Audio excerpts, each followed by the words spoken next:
pardon, je suis en retard, je suis allé respirer parce que je sors de table et que on est en plein dans le sujet. Après un repas, il faut absolument aller respirer dehors pour bien digérer. Et si on digère pas très bien, eh bien, on a du mal à assimiler les aliments ou on a du mal à les rejeter. Et il y a des toxines qui restent dans le corps. Et c'est ça qui crée, en Ayurveda, les conditions de la maladie. Donc le jeu de l'Ayurveda, c'est de faire la chasse aux toxines. Là, je vous raconte en une formule 4000 ans ou 5000 ans d'âge. On est dans un pays judéo-chrétien, il y a quoi? Il y a 2000 ans. Eh bien, c'est le double. C'est pas une mode, c'est la plus ancienne médecine au monde. Et moi, je me suis pas présenté, je m'appelle Eric Batt. Je suis un maboule de l'Ayurveda. Et j'ai découvert par l'Ayurveda que j'avais un copain que vous connaissez tous, qui s'appelle l'estomac. Et l'estomac, figurez-vous, a 5 métiers. 5 métiers qui sont les suivants. Le premier, c'est quoi? Réchauffer la gamelle. Réchauffer la gamelle. C'est pas loin, ça s'appelle la digestion, ça. Réchauffer la gamelle. Le premier métier, c'est la digestion. Le deuxième métier, c'est d'absorber le stress. Le troisième métier, c'est d'absorber les émotions. Vous avez tous dit ou entendu un jour, ce qu'il m'a dit, j'ai du mal à le digérer. Ça, c'est l'estomac qui gère ça. Ceux qui ont passé le bac, et c'est la majorité, la veille du bac, ils n'étaient pas beaux. Hein, ils avaient une boule dans l'estomac, là, rien ne pouvait passer. C'était l'estomac, ça, c'était le trac. Le métier de l'estomac. Donc, la digestion, le stress, les émotions, les muscles. Je ne sais pas s'il y a des marathoniens ou des marathoniennes dans la salle, mais les muscles sont gérés par l'estomac. Si vous voulez monter sur l'Annapurna en courant, mâchez bien la nourriture, respectez votre estomac et il vous amènera sur l'Annapurna. 5e métier, je ne vais pas l'oublier, toutes les maladies de peau sont créées par un estomac en mauvais état. La peau est gérée par l'estomac. Tous les gens qui disent j'ai du psoriasis ou j'ai un peu d'eczéma ou j'ai une oreille qui me gratte, on ne sait pas où vont les toxines. L'oreille qui gratte, ça vient d'où? Les gens qui ont une oreille un peu faible, eh ben, les toxines qui restent dans le corps sont des bourriques qui vont là où on a des faiblesses. Donc si on a une faiblesse dans les oreilles, voilà, on va lui faire gratter les oreilles, les toxines. Les toxines, on a tous des forces, donc on a tous des faiblesses. Et il y a des gens, ça va dans les épaules. Ah, j'ai mal aux épaules. Il y a des gens, c'est dans le genou. On est tous différents en Ayurveda. Là, c'est une grande différence d'ailleurs par rapport à la médecine occidentale. Alors, j'en reviens à l'estomac. Il y a différentes façons de chouchouter, d'apprivoiser son estomac. Je pense que tout le monde a déjeuné, ou en tout cas j'espère que vous l'avez fait. Le déjeuner, ça va être le repas principal. Je pars de là parce que c'est le dernier repas qu'on a fait ou qu'on aurait dû faire. Le déjeuner, ça devrait être le repas principal de la journée. Parce que on a un feu digestif qui s'appelle Agni. Et le soleil, en sanskrit, ça s'appelle Agni aussi. Et donc, le soleil vient nous aider à digérer. Et puis on est réveillé, et puis on a de l'action, et puis c'est plus facile à digérer. Alors que le soir, hein, la lune, elle fait rien pour nous aider à digérer. Donc il faut que ce soit le déjeuner qui soit le repas principal. Le dîner doit être beaucoup plus léger, parce qu'on va progressivement vers le sommeil. Donc le dîner, ce soir, on est dimanche, mais tous les jours de la semaine aussi, un dîner léger, pensez léger, pensez cuit, parce que l'estomac il chauffe les choses. Donc c'est plus facile de chauffer des choses qui sont déjà cuites que des choses qui sont crues. On sort de l'été. L'été, quand on part en vacances, en Grèce ou en Tunisie, ou une petite salade de tomates. Ben non, pas de petite salade de tomates le soir, il y a trop de vitamines. Donc gardez tout ce qui est cru pour le déjeuner. Le soir, pensez léger, pensez cuit, et pensez sans calories animales. Et sans laitage. Un petit bout de fromage, eh ben non, demain matin le fromage. Parce que le fromage, c'est acide et ça empêche de digérer. Aisément, en tout cas. On peut manger du fromage le jour du réveillon, quoi, une fois par an ou le soir. Mais en le mâchant encore plus. Et puis surtout, et après chaque repas, il faut aller respirer dehors 10 minutes. Respirer en conscience. Quand on respire en conscience, on respire 7 fois plus. Bien sûr que vous respirez tous et qu'on respire tous, sinon on serait mort. Mais après un repas, il faut respirer profondément et on rejette 2 fois plus de saleté par le souffle.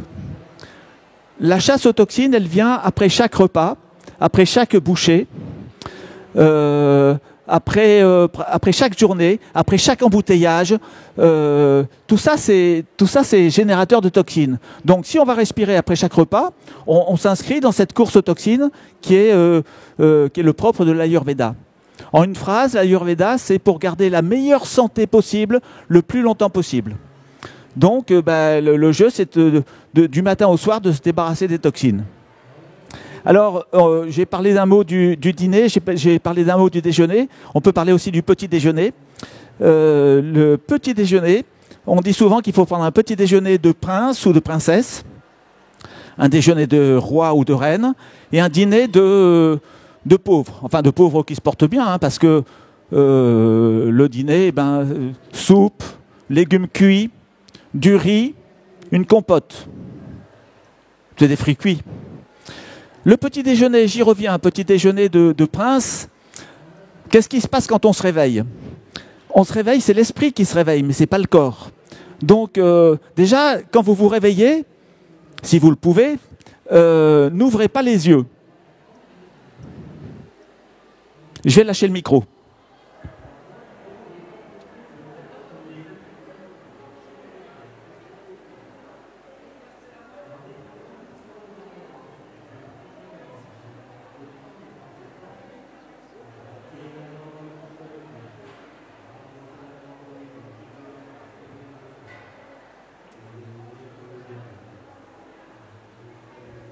Je ne sais pas si vous m'avez entendu. Voilà, il faut se réveiller lentement, en douceur. Et puis après, qu'est-ce qu'on fait? On court à la cuisine. Et on boit un verre d'eau chaude le matin à jeun. Ça apportera c'est comme une douche intérieure.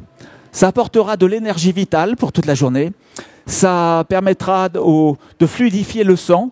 Parce que sinon, le dîner de la veille, ça sera une grosse pâtée dans les veines.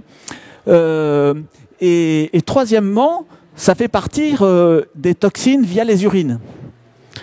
Donc vous voyez, le verre d'eau chaude du matin, il est gratuit, il est indolore, il est très bon pour la santé. Il a 3 jobs qu'il fait tous les jours. Donc je vous incite à partir d'aujourd'hui à faire ça tous les matins. Ce verre d'eau chaude, hier j'ai conseillé à quelqu'un qui bosse avec moi sur le stand Ayurveda, et c'est très fatigant un salon, hein. Et donc ce matin était resplendissante. Donc comment on fait ce verre d'eau chaude? Un demi-verre d'eau à température ambiante, auquel on rajoute un demi-verre d'eau bouillante, chauffée à la bouilloire, à la casserole, mais pas au micro-ondes, parce que ça tue les cellules. Donc c'est un demi-verre d'eau à température ambiante, plus un demi-verre d'eau bouillante. Faites-le dans cet ordre, hein, sinon vous faites péter tous les verres de la maison. Puis vous allez, vous le buvez par petites gorgées, s'il vous plaît, hein. Moi j'ai vu des gens faire douk douk douk douk douk douk douk douk. C'est par petites gorgées pour que ce soit bien assimilé.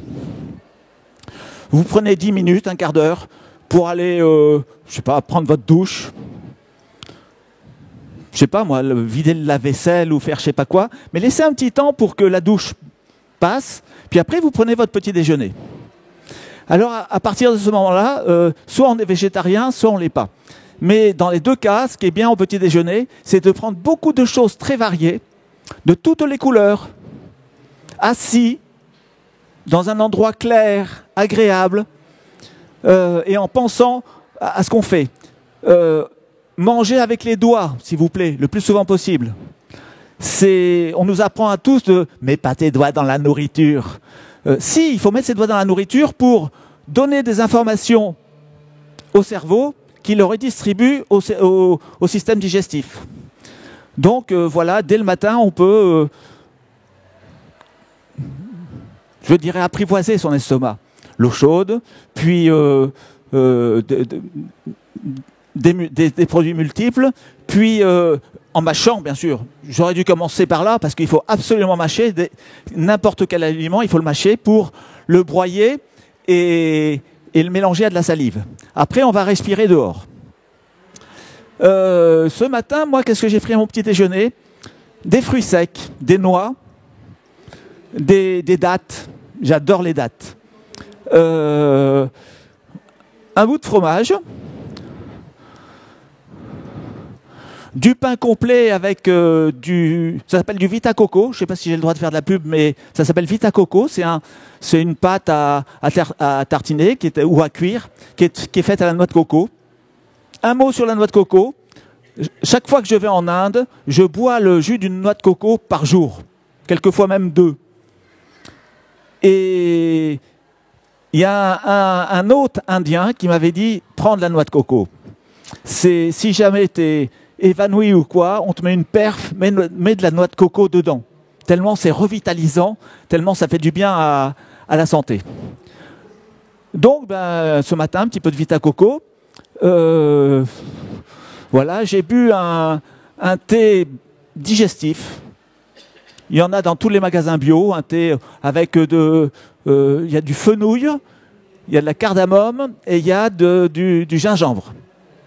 Donc dès ce matin, salon ou pas salon, dimanche ou pas dimanche, France ou Inde ou un autre pays, j'ai essayé de chouchouter mon estomac. Voilà le petit déjeuner. Le déjeuner, donc, prenez-le assis, s'il vous plaît. Prenez-le sans regarder l'ordinateur. Ne prenez jamais un repas, ni devant la télé, ni devant un ordinateur, ni avec une tablette, ni en téléphonant, ni dans le conflit. Puisque les émotions, j'ai dit tout à l'heure, sont gérées par l'estomac. Donc, si jamais vous avez un conflit, attendez 5 minutes, allez respirer, et puis après, prenez votre repas. Mangez avec les doigts le plus souvent possible. Qu'est-ce qu'on peut faire? Manger avec des baguettes aussi. Tout à l'heure, j'ai déjeuné, et puis j'observais les gens déjeuner. Et ils en avaient plein la bouche. Et non seulement ils en avaient plein la bouche, mais ils en avaient plein la fourchette. Donc on s'auto-accélère. Arrêtez ça. Avec les baguettes, c'est infernal, on n'arrive pas à prendre la nourriture, donc on attend, on mâche, et puis après on en reprend. Je vous suggère aussi une chose, c'est de temps en temps, de cligner des yeux, de fermer les yeux, pendant 3 secondes, personne ne s'en rendra compte. Et de fermer les yeux, ça permet de donner aux papilles gustatives le centre de l'organisme, comme dans un orchestre de jazz. Quand on entend le piano, c'est magnifique le piano de jazz, hein, mais on n'entend pas tous les corps et tous les trombones et tous les instruments. Ils mettent un peu plus en sourdine pour qu'on entende le piano. Et c'est pareil. Écoutez vos papilles gustatives. Elles diront à votre estomac ce qu'il va falloir digérer. Elles diront au foie avec quoi on fait du sang. Elles diront aux intestins, préparez vos camions poubelles et vos sacs poubelles pour évacuer toutes les saletés. Parce que ces saletés, je le redis, il ne faut pas les garder dans le corps. Sinon, elles vont, je répète, c'est des toxines qui vont là où on a des faiblesses et qui, année après année, créent des maladies qui peuvent être facilement très graves. Hein. Avec l'Ayurveda, moi je suis devenu fou d'Ayurveda quand j'ai compris le côté préventif de l'Ayurveda. C'est-à-dire qu'on peut éviter, je ne veux pas exagérer, on peut éviter la moitié des cancers, c'est pas rien. On peut éviter la moitié des maladies d'Alzheimer. On peut éviter toutes les dégénérescences nerveuses, la maladie de Parkinson. Quand j'allais en Inde faire mes classes ayurvédiques, je restais plusieurs semaines, plusieurs mois. Et donc j'ai vu un jour un monsieur parkinsonien arriver, soutenu, absolument pas autonome, soutenu par 2 personnes, absolument pas autonome. Eh bien, à force de massage Abhyanga, à force d'essayer de faire circuler le sang, à force de le traiter de façon ayurvédique, je ne dis pas qu'il est allé faire les Jeux Olympiques, mais j'ai partagé un repas avec lui et il mangeait tout seul. Et puis, je l'ai vu faire quelques pas, tout seul. Donc, on peut toujours améliorer les choses. L'Ayurveda est à la fois curative et préventive. Je devrais dire préventive pour pas avoir les maladies. Une fois qu'elles sont déclarées, on peut arrêter le développement de la maladie. Voilà. Je sais pas, il y a peut-être des questions parce que j'ai parlé un peu vite et il y a peut-être des choses sur lesquelles je suis passé de façon trop théorique. Est-ce que, je sais pas s'il y a des questions qui se posent là, parce que après je vais vous parler de la journée ayurvédique idéale. Mais jusque-là, l'estomac, est-ce que il y a des questions qui se posent? Je vous en prie, madame. Je n'ai pas entendu ce que vous conseillez de manger le soir, des légumes, du riz, je ne sais quoi. Le soir, l'idéal. En fait, according to Ayurveda, le meilleur médecin du monde, c'est le sommeil. Donc, pour aller bien vers le sommeil, il faut un repas le soir léger, des aliments cuits, pas de calories animales, pas de viande, pas de poisson, pas de laitage, pas de fromage. Soupe, on peut en faire des milliers. Légumes cuits, on peut en faire des milliers aussi. Et du riz. Alors le riz, il y a des merveilles en Inde avec toutes les épices. Le patron d'Ayurveda est là, il vend des épices là-bas. Il y a de quoi faire un an de riz le soir en changeant chaque jour. C'est pas du tout routinier d'avoir du riz tous les soirs au dîner. À condition de bien le mâcher. Hein. Et une compote, c'est des fruits cuits. Pas de salade, c'est cru. C'est bourré de vitamines. Vous n'allez pas dormir. Vous allez vous retourner 50 fois. Prenez-la à midi, c'est très bon la salade. Me faites pas dire ce que j'ai pas dit. Hein. C'est excellent la salade. En fait, l'Ayurveda permet tout, absolument tout, mais à des moments différents de la journée.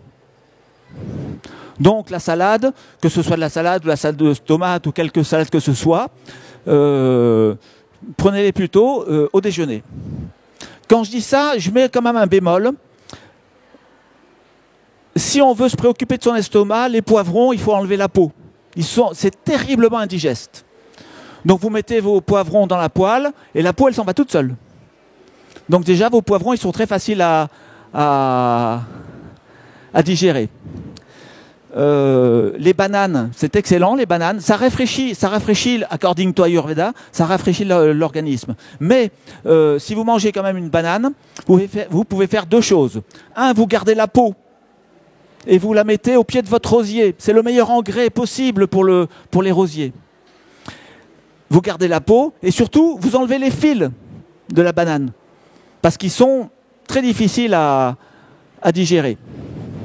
Les personnes qui ont les yeux clairs, tous les acteurs et les actrices de cinéma, dès qu'ils ont les yeux clairs, ils ont des très beaux yeux. Mais quand on a les yeux clairs, il faut faire attention à une chose, on est un peu plus sujet à l'arthrose et à l'acide. Donc il faut traquer l'acide. Les salades de tomates, c'est un peu acide, cru. Donc les yeux clairs, moins de tomates crues. Les tomates cuites, c'est beaucoup mieux. De l'huile de sésame sur tous les gens qui sont vata, c'est-à-dire dans le mouvement. Ils sont sujets à l'arthrose un peu prématurée. Donc des applications d'huile tous les jours sur les articulations, la nuque, les épaules, bas du dos, hanches, genoux. Ce matin, j'invente pas, ce matin j'ai vu un mal au genou. Hein. Je vous dis pas qui c'est. Et les pieds. Après votre bain de pied, vous séchez et vous passez une goutte d'huile de sésame sur la voûte plantaire. Là, on est en plein dans la journée ayurvédique idéale du matin jusqu'au soir. Bon, il y a beaucoup d'autres choses. Là, je vous parle de généralité. En Ayurveda, il y a 3 énergies qui sont Vata, Pitta, Kapha. Et il y a une nourriture Vata. On est très sec, donc il faut une nourriture un petit peu plus grasse. Pitta, c'est le feu.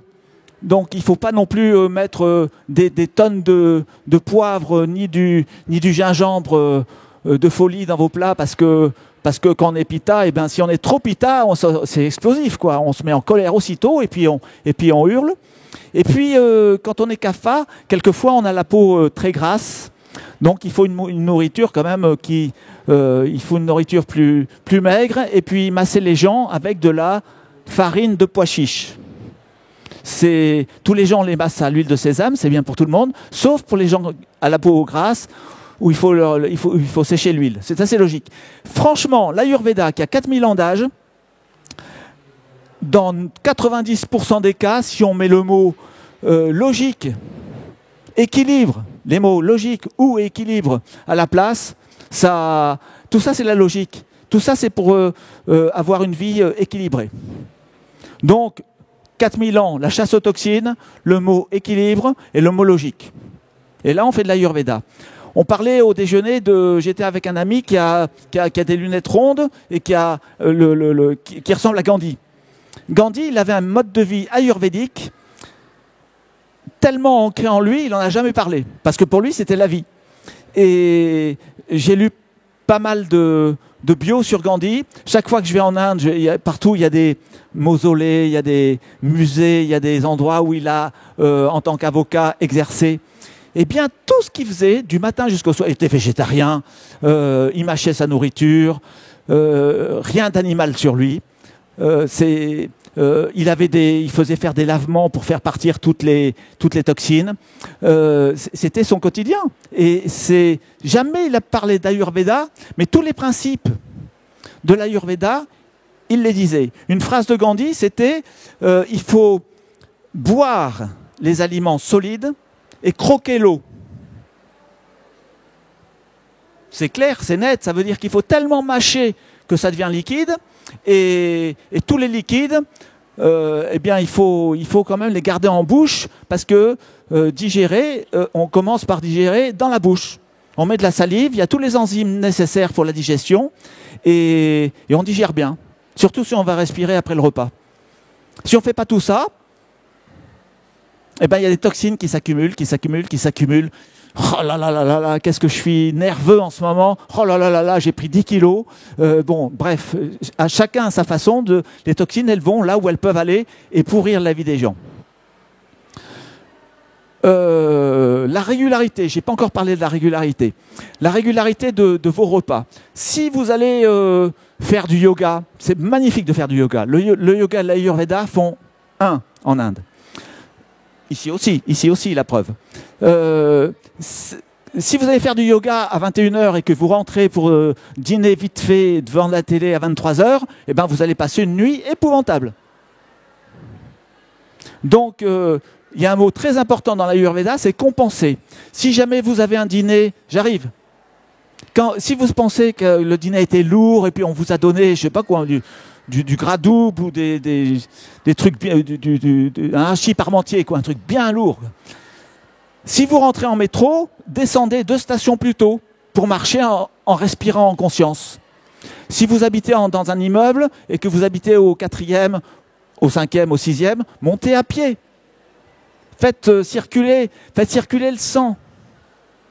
Il n'y a rien de pire que le sang qui stagne. Les gens, après un déjeuner, vont prendre un petit café. C'est drôle, tous les trucs qui sont mauvais dans la vie, on dit un petit truc, comme si c'était moindre. Pourquoi on prend un café? C'est parce que c'est tellement difficile de transformer le dîner en sang, en santé, en action, en force, en joie, en amour, en vie. C'est tellement difficile tout ça que ça prend une énergie folle. Donc les gens, on pense qu'on est fatigué. On n'est pas du tout fatigué. C'est qu'on a bouffé trop vite, ou qu'on n'a pas respiré, ou que les aliments étaient trop lourds. Donc il faut s'arranger pour ne pas avoir envie de café. Parce qu'on n'est plus fatigué. Si on va respirer, si on va prendre un bol d'air, c'est un carburant fabuleux, gratuit, qui fait pas mal, qui est bon pour la santé. Vous voyez, un peu d'air pour une bonne digestion, c'est mieux qu'un café. Ne me faites pas dire ce que je n'ai pas dit. Le café, c'est excellent pour la santé si on en prend un par semaine.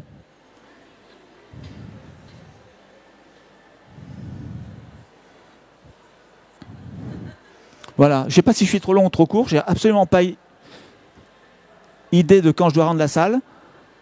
Ça va, on est dans les temps?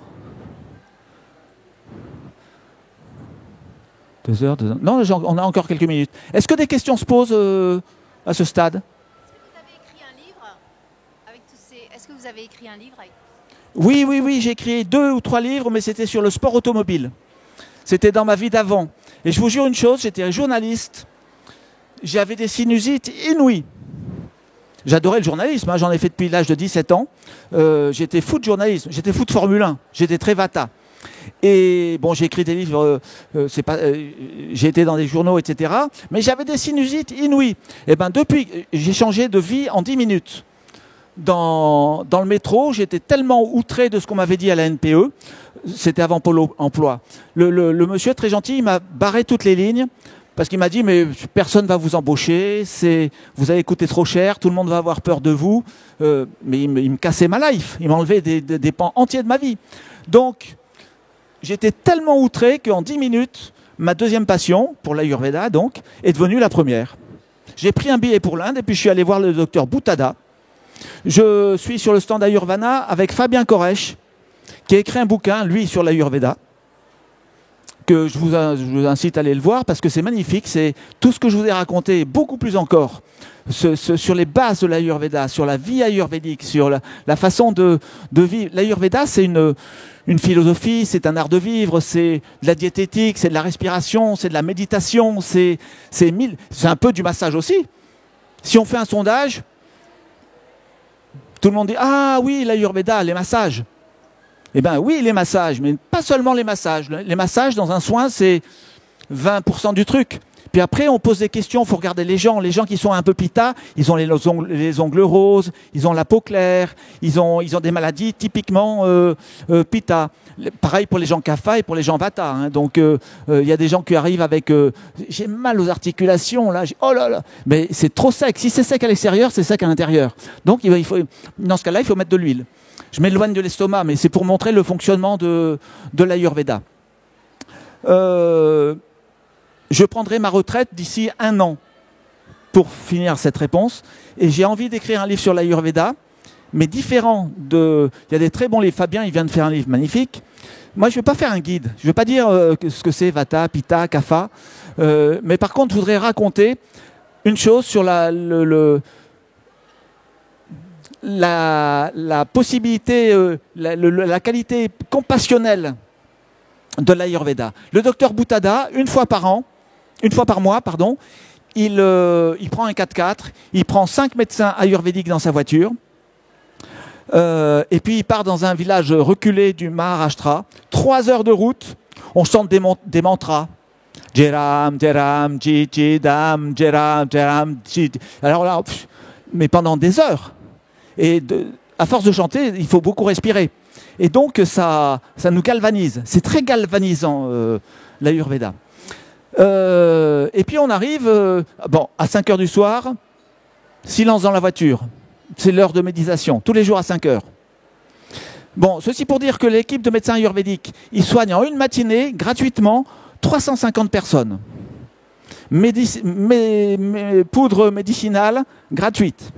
Donc, il y a à peu près 1 minute 30 par personne. C'est quelque chose de...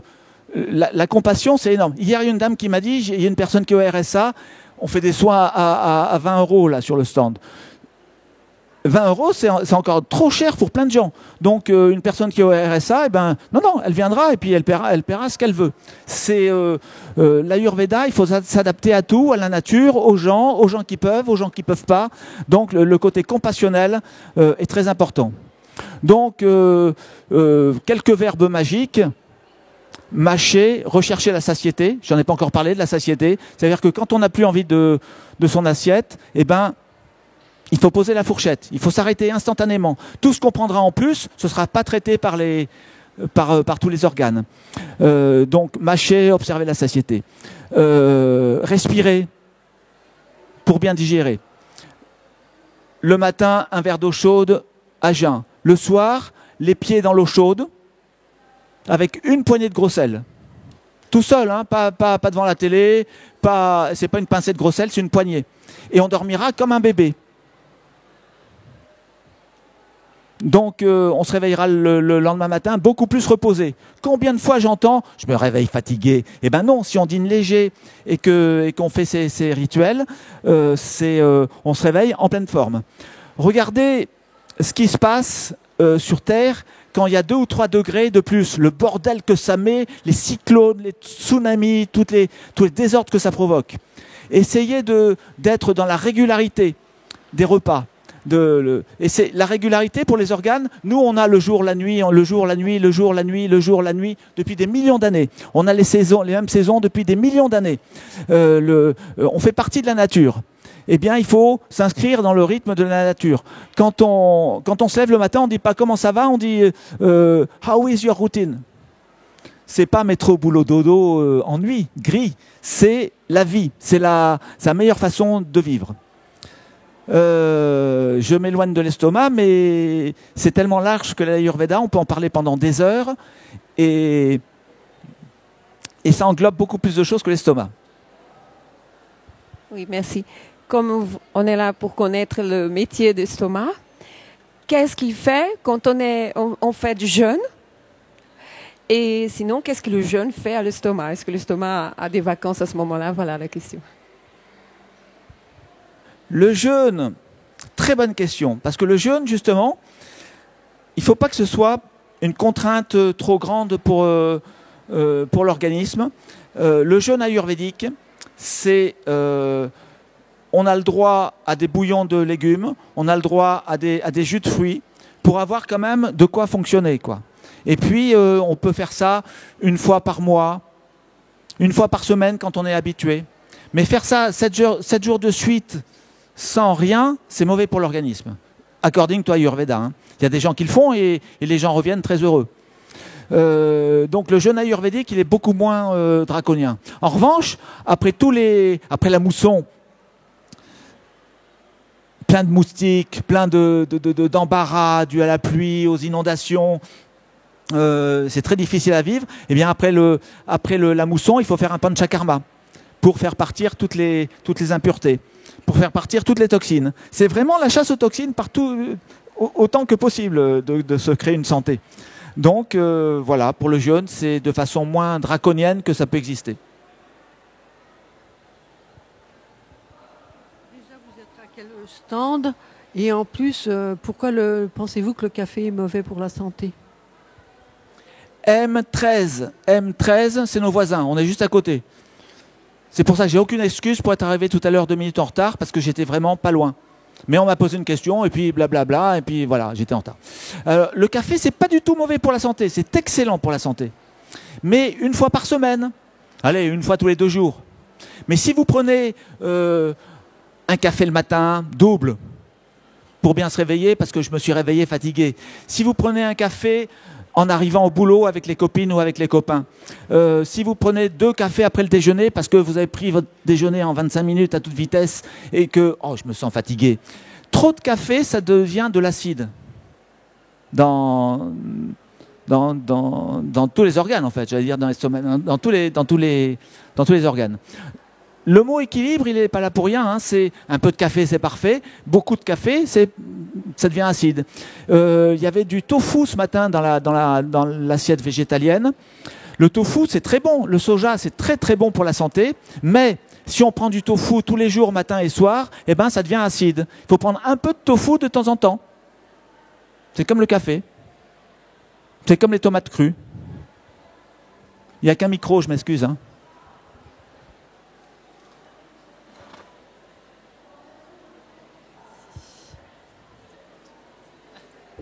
Merci. Oui, je voulais juste vous poser une question concernant le cru. Parce que vous en avez parlé quand je suis arrivé. Moi, on m'a toujours dit le cru, c'est la vie, justement. Donc, j'essaie de manger de plus en plus cru. Là, je suis... Et puis, même le soir, là, quand vous me dites il faut cuire vos aliments avant de les manger, ouf. Merci. Ça, c'est une question qui est vraiment profonde. Quelquefois, on peut prendre l'Ayurveda en défaut, ça arrive quelquefois. Mais en tout cas, c'est très bien argumenté. À midi, tout le cru que vous voulez. Au petit déjeuner, tout le cru que vous voulez. Mais comme l'estomac, je ne sais pas si votre estomac a des dents, moi le mien, il n'a pas de dents. Donc, il cuit les choses. Donc, c'est beaucoup plus difficile de cuire du cuit que de cuire du cru. Je me suis trompé là ou quoi ? C'est beaucoup plus difficile de cuire du cuit. Mais non, mais au dîner, il faut du cuit. Il ne faut pas du cru.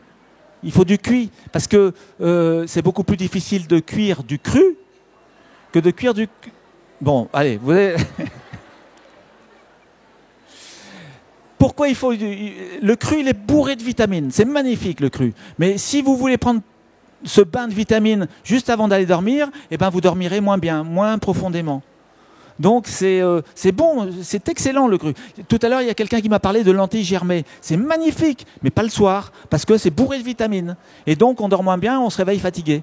C'est une personne qui est venue en consultation en disant « je suis fatigué le matin ». Eh ben, parce que le sommeil, il n'est pas assez profond. L'estomac travaille trop. L'estomac travaille trop, donc on dort moins bien parce que l'estomac travaille trop, et on dort moins bien parce qu'on digère. Donc personne n'est content. C'est l'organisme qui est moins content.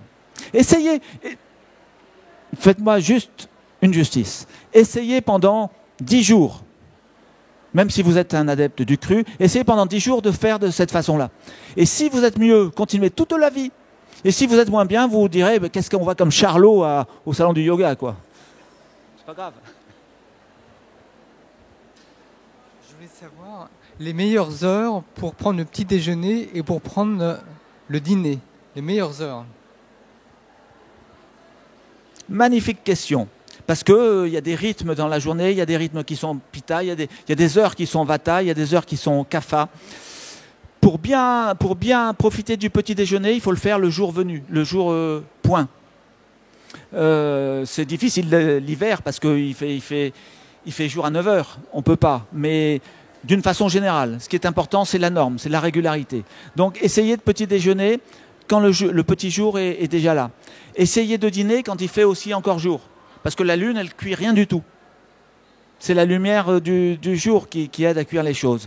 Accessoirement, quand on prend son dîner, il faut attendre au moins 2 heures avant d'aller au lit, pour qu'on ait le temps d'avoir déjà amorcé bien la digestion. Sinon, le sommeil il sera de mauvaise qualité parce qu'on digère, et la digestion sera de mauvaise qualité parce qu'on dort. Donc, étant donné qu'il est... pour les médecins ayurvédiques, il faut se coucher vers 10h, 10h30, des heures avant minuit. C'est beaucoup plus réparateur avec les rythmes de la nuit, parce qu'on a plus la nuit pour digérer. Donc, 22h moins 2, eh ben, il faut dîner à 20h à peu près, 7h30, 8h, pour ensuite aller doucement vers le sommeil. Ceux qui regardent la télévision ou qui vont travailler à l'ordinateur, pardon, je vous tourne le dos, c'est bien, c'est pas interdit, mais ils relancent la machine intellectuelle. Donc ils perdent le meilleur sommeil. Et si on va au lit après avoir fait de l'ordinateur jusqu'à 1h du matin, eh ben on a le sommeil trop superficiel, on a l'esprit qui combatte encore. Donc voilà, si on respecte la nature, on pourra faire de l'ordinateur toute la journée. Le soir, on rentre à la maison, on fait un bain de pied avec une poignée de gros sel, et puis on coupe par rapport à toute la journée sur les ordinateurs, dans les embarras, dans les embouteillages, dans les transports, dans le métro, où il y a plein de monde. Eh bien, bien sûr que c'est lourd. La vie est lourde. Il y a des joies, il y a des peines. C'est sans arrêt une sinusoïde. Il fait jour, il fait pas jour. Il fait jour, il fait pas jour. Eh bien, c'est pareil pour notre vie. Donc, eh ben, franchement, adopter la vie la plus aisée possible, c'est les embarras. Eh ben, on les laisse partir dans l'eau chaude le soir en rentrant, et puis on s'occupe de ses enfants, on s'occupe de son mari ou de sa femme, on s'occupe de cuire les aliments, et puis on bouquine, on écoute de la musique, ou on fait de la musique. Il y a des choses multiples à faire, mais qui ne perturbent pas le sommeil. Je suis un tout petit peu loin de l'estomac, mais c'est la meilleure vie, c'est d'avoir le meilleur sommeil possible. Donc, d'aller progressivement à partir de 19h vers le sommeil pour se réveiller en pleine forme. Et qu'est-ce qu'on fait le matin quand on se réveille en pleine forme? La première chose. On frotte les mains. Voilà, ben, ça fait plaisir. C'est parfait. Et ben demain matin, vous aurez peut-être l'idée de frotter les mains, de ne pas ouvrir les yeux, de frotter les mains, et puis d'aller dans votre cuisine boire de l'eau chaude.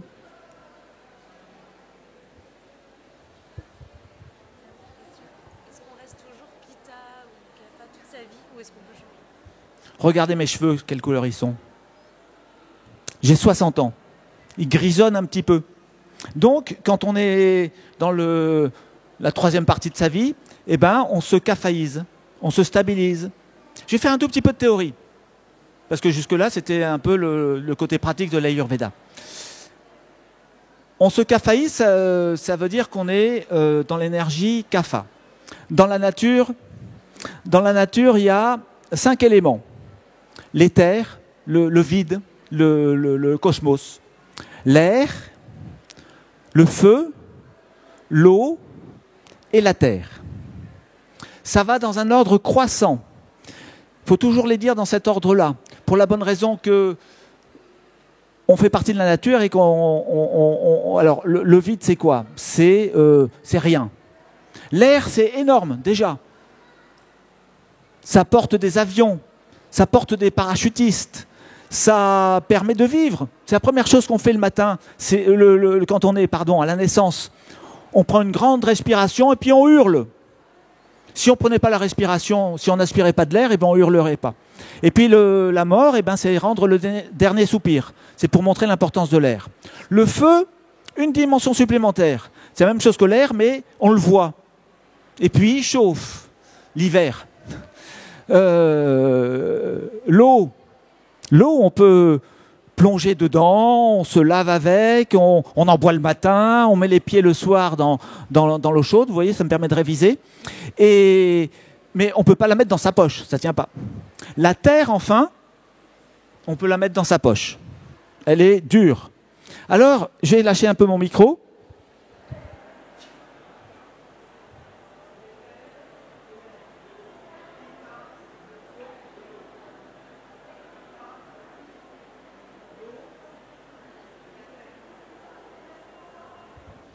En gros, Vata, c'est le mouvement.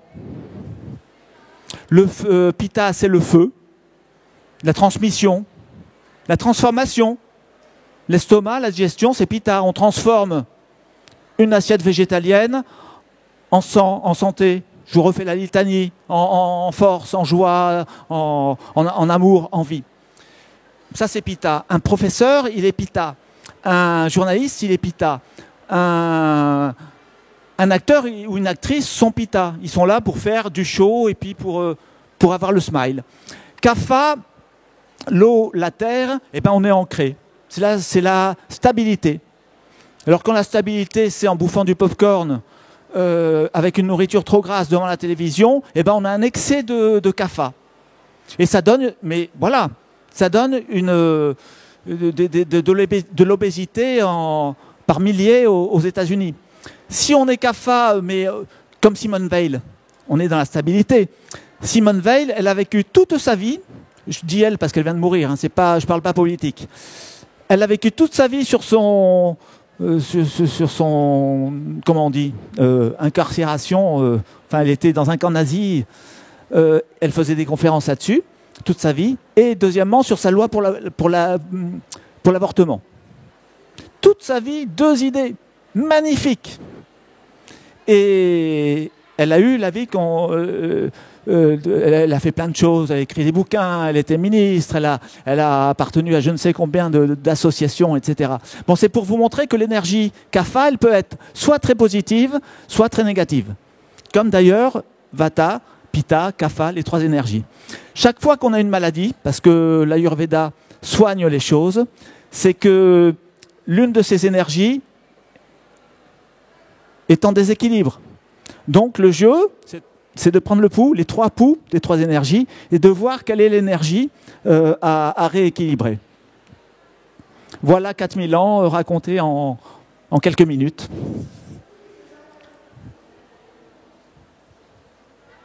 Merci. Vous pouvez nous parler du sucre, parce que on dit qu'on n'a pas parlé que le sucre est négatif, surtout le sucre blanc, et que il alimente le cancer aussi. Qu'en pensez-vous? J'ai perdu mon père, je lui rends hommage, mais il est né pendant la guerre et tous les gens pendant la guerre ont souffert de l'absence de sucre. Donc, après la guerre, mon père, toute sa vie, a mis 3 cuillères à café dans son café. Il est mort avec une arthrose généralisée. Il mesurait 1,90 m à la fin, il marchait avec 2 cannes et puis il avait perdu pas mal de centimètres parce que l'arthrose, ça bloque les articulations.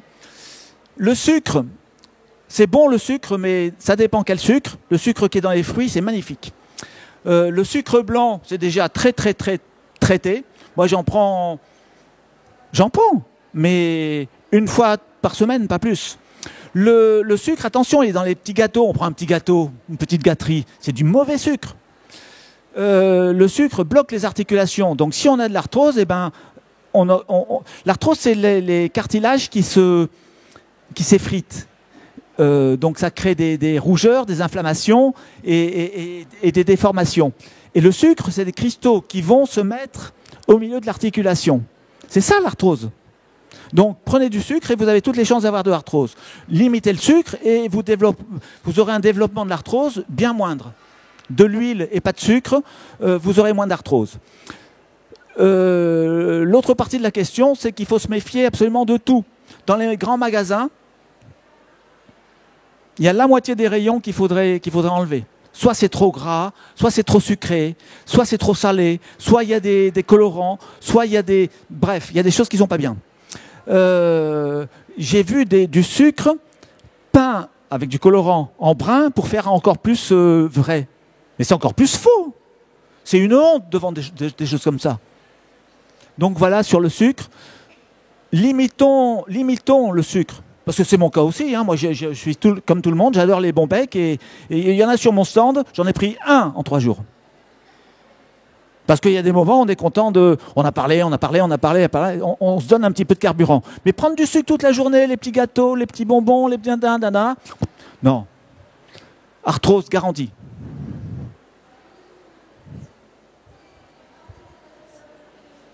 Et pour le pain, quel type de pain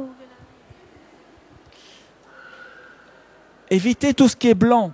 Le sucre blanc, il a été tellement traité qu'il est pas bon. Évitez la farine blanche, elle était tellement traitée qu'elle est dénutrivisée. Évitez ces produits qui viennent dans déjà, ils poussent avec des saletés qu'on met comme engrais. Ensuite, on le traite. Donc, il est pas très bon, le blé. Il a muté. Donc, franchement, la mode du sans gluten, moi, je la comprends très bien. C'est qu'il y a du blé qui devient très mauvais. Donc, j'adore les baguettes. Mais je prends de la baguette une fois tous les 2 mois. Parce que c'est délicieux, mais c'est de la farine blanche. Je préfère le pain sans gluten, qui est délicieux d'ailleurs. Et qui est sans gluten. Tout ce qui est blanc, mais la farine blanche, le sucre blanc, le sel fin. Évitez le sel fin. Il est chimique, il est traité. Prenez du sel de Guérande non traité, du gros sel. Et pas trop d'ailleurs. C'est tout ce qui est le chocolat blanc, ceux qui vont en Suisse. Le chocolat blanc, jamais enlevez-le de votre vie si vous le faites. Hein. C'est gras, c'est que de la graisse. Prenez exclusivement du chocolat noir, le plus noir possible. Le chocolat au lait, il est plein de mauvais lait et plein de sucre. C'est déjà très moyen le chocolat au lait. Donc prenez du chocolat noir. Enfin, ici, on est au salon du yoga. Je pense que les 9/10 ici font ça, prennent du chocolat noir. Mais vous pouvez le dire à vos voisins, à vos copains, à vos familles. Les 5 métiers de l'estomac. Pourquoi je suis parti de là ? Je suis allé à l'école comme tout le monde. Hein. Jamais on m'en a parlé. Je suis allé passer mon bac. Jamais on m'en a parlé. J'ai fait du journalisme. Jamais une émission sur les 5 métiers de l'estomac. J'ai appris les 5 métiers de l'estomac en Inde et dans une lecture. Ça s'appelle le yoga de la nutrition. Vous voyez, on est au festival du yoga. On est en plein dans le yoga parce que ça concerne le yoga aussi, tout ça. Et l'idée maîtresse est la suivante. Il faut respecter une alimentation. À chaque fois, c'est une cérémonie. On transforme son assiette végétalienne en sang, en santé, en force, en speech, en amour, en vie. Donc, respectez cette cérémonie. Touchez la nourriture avec les mains, manger avec des baguettes, fermer les yeux pendant 3 minutes pendant qu'on mastique, ça n'a l'air de rien. Malheureusement, dans 15 jours, peut-être que quelques-uns d'entre vous ne le feront pas encore, mais parce que c'est très difficile de changer d'habitude, mais le plus vous le ferez, le mieux vous vous sentirez. Je vous assure que l'Ayurveda, on est content de se réveiller, on est content de vivre, on s'endort heureux. Et faire du bien aux autres, c'est se faire du bien à soi-même. Donc franchement, à partir de choses qui sont gratuites, comme l'air, ou la mastication, ou la respiration, c'est gratuit, ça fait pas mal, et puis ça rend heureux, vraiment. Essayez.